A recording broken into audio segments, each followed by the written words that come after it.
Hello, what a wonderful morning to every one of us. I'm back again. Yan, medyo a bit curly ang ating hair today. Yan, so I'm a bit challenged this week and most of the time. Okay, and that is part of doing something different. Sabi nga nila, pag ikaw ay nai-stress, you are doing something that stretch you and that makes you grow. And I think that's important. God wants every one of us to grow in many aspects. Because if your situation change, you need faith. I always believe that ang faith is a continuous growth, and every time things change in you, yun yung best time to activate our faith. So today, time check natin, I went down at 6:50 a.m. Maliwanag na po ang liwanag here. Okay, ako po ngayon is going naman to my business. God wants every one of us to to do something, sabi nga natin, that gives a different flavor. I always been in the church for how many years, serving full time, and I realize, when I do something different when coming back here, because we prepare for magiging self-sufficient, meaning we still don't think that we are out of church. I am out of church. No, I still do church. I still do servings in the church, but one good thing is hindi na dependent yung finances mo o finances ko in the church. So I always believe that God sabi nga, the Lord give us an ability to create wealth. So that is part of experiencing the power of His hand, no.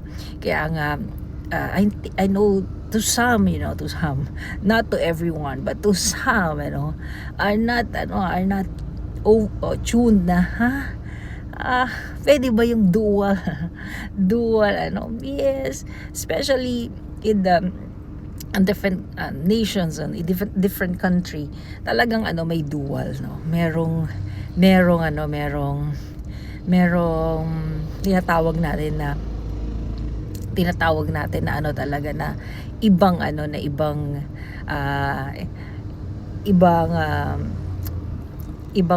siyang ginagawa. And I think that what makes you and me different, yun talaga yung that what makes them serve differently. And that's what I know and what I realize. Iba kasi pag journey mo na yung aspeto na yun, you will understand yung business, yung corporate world, yung world ng business. So okay. Ganito wala. So that's maganda ito. So I'm gonna pause a bit and then I'll be back. Drive lang po tayo. Okay, I just arrived po sa shop and I am again so happy. God wants every one of us to understand that in every ship, ng ating buhay, may mga any transitions or any movements. May mga may mga mental, psychological and physical stress. Okay, may stress tayo, may stretch tayo, stress and stretch, lahat yan ay mag-go through tayo doon.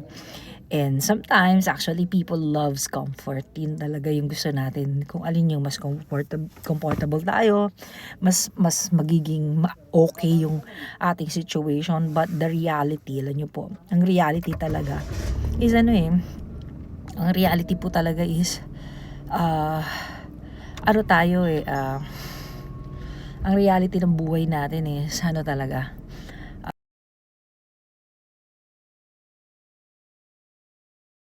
Ayan. In-adjust ko po yung biglang nag-on ang aking audio, I always listen to audios every time I drive, and also lalo na pag mga long drive, to freshen enough to make ang mind natin straight, and that's what I want every one of us to understand, na I am right now again to another level of transitions, I take one assignment, unexpected assignment, pero I think it's a worthwhile assignment, no?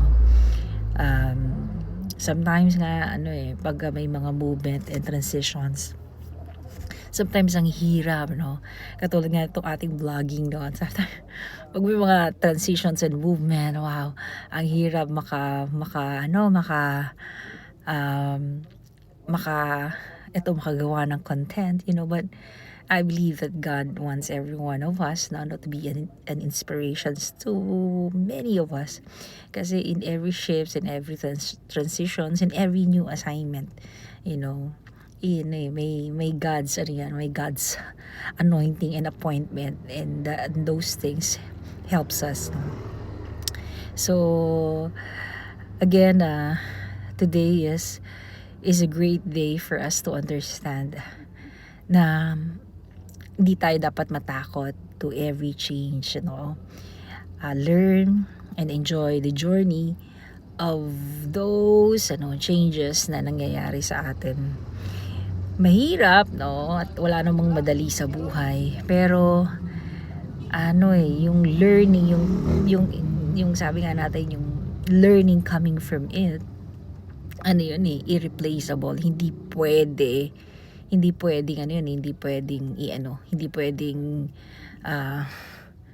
yun pwedeng palitan, lalo na learning out of experience, kasi yun yung point dun learn out of experience. Ibig sabihin, dahil sa ating mga karanasan, yung karanasan natin, yung karanasan natin, yun yung nagbabago sa atin, no?